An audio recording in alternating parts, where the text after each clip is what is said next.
The game generally looks very good. Hello guys, today we're gonna review a new game that's called Forever Skis. There is a lot to like about this game and they have obviously thought about many of the little annoyances you inevitably end up with in game like this, such as if you have two half full bottle you can trip one into the other to make a full bottle. You can craft everything from storage and you can pick anything up even it is full and move it around if it is in the way or you are simply redesigning. With lot of different locations to explore which are generally well crafted and often have puzzle elements to exploration to them, there is a lot of ability to build a nice airship but having completed the game story. I felt like while there was a lot of things to find, explore, and do most of them very really pointless, and particularly near the end of the story you get to find things like pipes, fuel tanks, and sprinklers, but they don't actually seem that useful or particularly easy to use.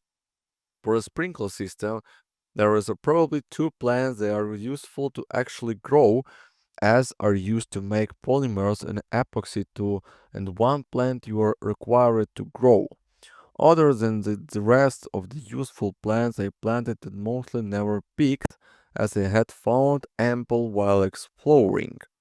Having worked with the sprinkler system, I certainly wasted more time trying to get setting up than I saved manually farming plants.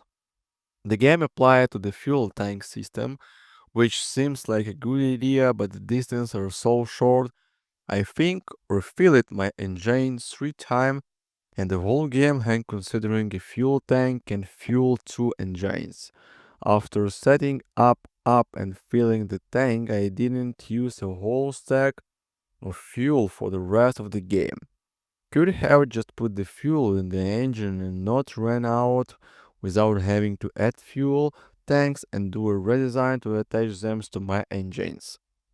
Overall, I got around 40 hours. Also, I did do one restart as I got stuck in the new trap of not researching the solid state battery, and then my researchers ran out of power and I could power it to research solid state batteries or the ship upgrades to reach any location around me to steal a solid state battery.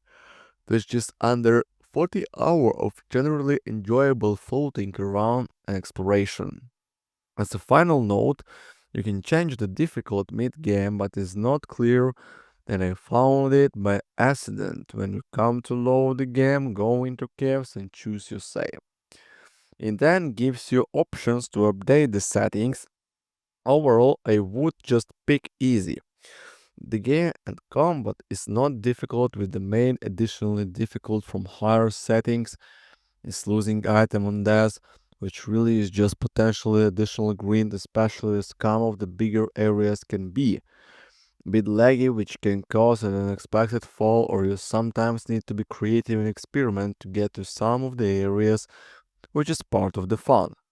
And it will be annoying to lose item if you die from lag or trying to get somewhere it's not clear if you should be or not. Very surprisingly how much I've enjoyed this so far, this game has interesting tempo for realizing what you're getting into.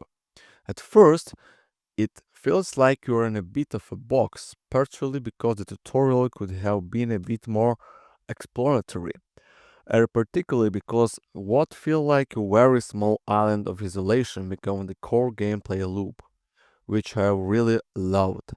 You fly between platform, gathering stuff, building ship base. This game has a very unique engagement with the world where things are more particular and actually happening in front of you, so building your ship feels dynamic. Where you place the things in your ship determines the way you land and determines how you fly it. They nailed this part of the game. The tutorial was a gear grinded for me. It lasted like 15 minutes and could explain the thing a bit better. It checked the boxes and maybe I'm just an idiot, but I had a couple times where I was like, where do I go? I lean towards just refining games like that for what it worth. Beautiful art, beautiful atmosphere, enjoyable base building, interesting enough story, the progression is paced well, and the game just feels like it has unique personality. Thank you for watching, guys, and hope to see you later, my friends. Goodbye.